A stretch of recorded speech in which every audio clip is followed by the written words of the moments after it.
Hello friends, welcome to commerce background. आज हम जानेंगे कि ई कॉमर्स क्या होता है, उसके डेफिनेशन, एडवांटेज, डिसएडवांटेज और टाइप्स। और इस वीडियो को देखने के बाद आपके पास कोई भी क्वेरी नहीं रहेगी टॉपिक को लेकर। फर्स्ट देखते हैं ई कॉमर्स होता क्या है। E commerce is an electronic commerce. E commerce का फुल फॉर्म होता है electronic commerce which is used for buying and selling product over the internet. जो बाय और सेल करने के लिए यूज़ होता है, प्रोडक्ट को बाय और सेल करने के लिए इंटरनेट के थ्रू यूज़ होता है। जैसे कोई बायर है और कोई सेलर है, वो दोनों कांटेक्ट कर रहे हैं इंटरनेट के थ्रू। ऐसे स्टोर के थ्रू नहीं, स्टोर पर जाके कोई बायर सेलर नहीं मिल रहे हैं, डायरेक्ट इंटरेक्ट नहीं कर रहे हैं, वो इंटरनेट के थ्रू कर रहे हैं, तो उसी को कहते हैं ई कॉमर्स। आइए देखते हैं इसके क्या क्या एडवांटेजेस हैं। Advantages of e commerce, first है faster buying and selling procedure. मतलब इसमें बाय और सेल करने का प्रोसीजर बहुत फास्ट होता है, क्योंकि ये इंटरनेट के थ्रू होता है। यहाँ कहीं भी जाने का ज़रूरत नहीं पड़ता है, इंटरनेट के थ्रू घर बैठे हो सकता है, तो फास्ट होता है। As well as easy to find product. कोई भी प्रोडक्ट हम चूज़ करते हैं बाय करने के लिए, तो वो बहुत इजी हो जाता है इंटरनेट के थ्रू, क्योंकि हमें सर्च करना पड़ता है। ऐसे फिज़िकल स्टोर पे जाएंगे तो हमें उस प्रोडक्ट के लिए ऑर्डर देना पड़ता है, जो आने में बहुत टाइम लगाता है। नेक्स्ट है बाइंग सेलिंग 24/7। बाइंग सेलिंग 24/7 का मतलब है कि हम बाय और सेल कर सकते हैं कोई भी प्रोडक्ट को 24/7। मतलब टाइम लिमिट नहीं है, हम कभी भी इंटरनेट ऑन करके बाय और सेल कर सकते हैं प्रोडक्ट को। नेक्स्ट है target more rich consumer. Target more rich consumer किसके लिए यूज़ होता है?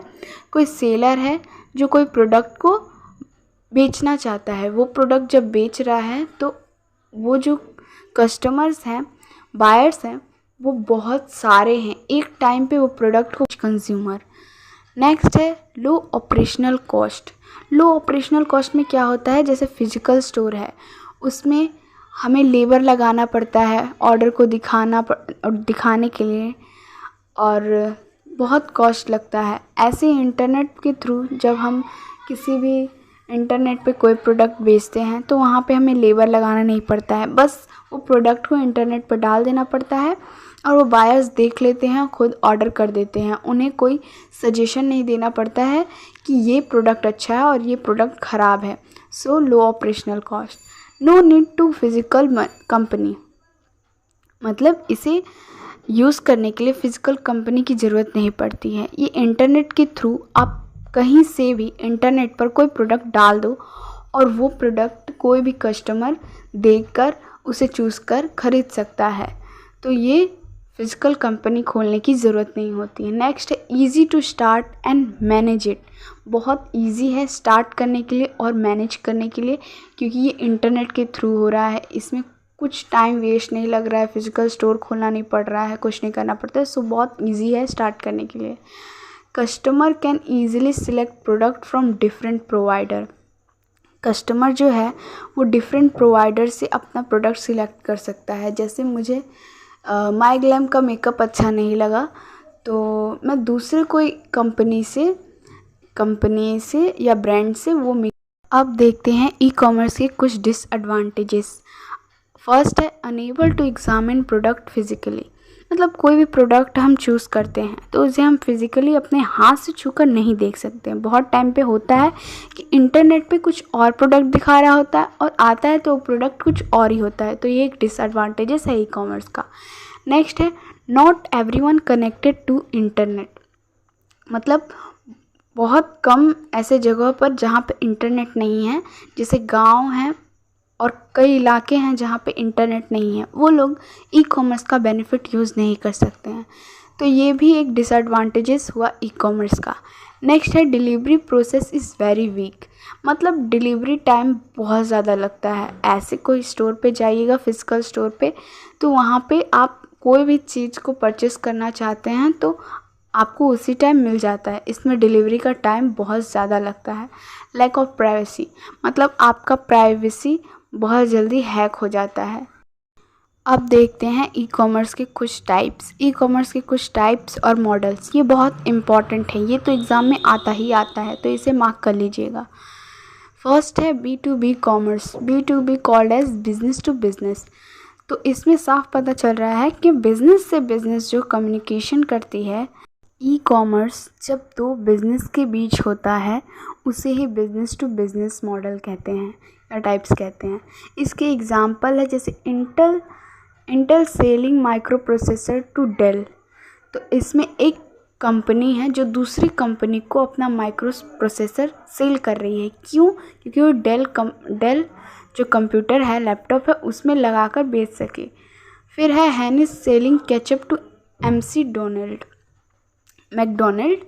सो हैनिस सेलिंग केचप, तो केचप बेच रही है मैकडोनल्ड को जो उसे ज़रूरत है। तो दो कंपनी के बीच ई कॉमर्स हो रहा है, तो इसे B2B कॉमर्स कहेंगे। नेक्स्ट है B2C commerce called as B2C called as business to customer. इसमें साफ पता चल रहा है कि बिजनेस कस्टमर के साथ ई कॉमर्स करती है, तो इसे बिजनेस टू बिजनेस कहते हैं। इसका एग्जाम्पल है Amazon selling product to customer. ये बहुत ज़्यादा यूज़ होता है। जैसे अमेज़ॉन अपने प्रोडक्ट को सेल करती है कस्टमर को, बहुत सारे कस्टमर को, तो इसे B2C कहते हैं। नेक्स्ट है C2C called as customer to customer.